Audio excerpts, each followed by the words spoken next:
अस्सलाम वालेकुम। ये पौने 3, ये पौने 2 इंच है, ये 16 इंच पेन के लिए।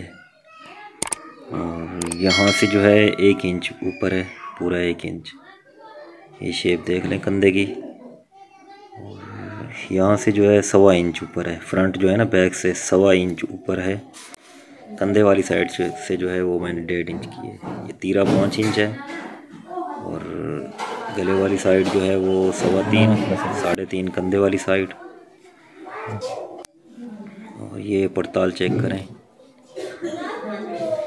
अल्हम्दुलिल्लाह देखें माशाल्लाह बहुत प्यारी है, ज़बरदस्त। और इंशाल्लाह सूट भी इसी तरह ही बैठेगा। और बाजू की शेप चेक करें जी। ये रिज़ल्ट देखें, वही कटिंग है जो मैंने सूट कटिंग बताई थी, वही कटिंग है, ये सूट वही है। और आप ख़ुद रिज़ल्ट देख लें। इंशाल्लाह आप इसी तरह कटिंग करें, आपका भी सूट इसी तरह ही बैठेगा इंशाल्लाह।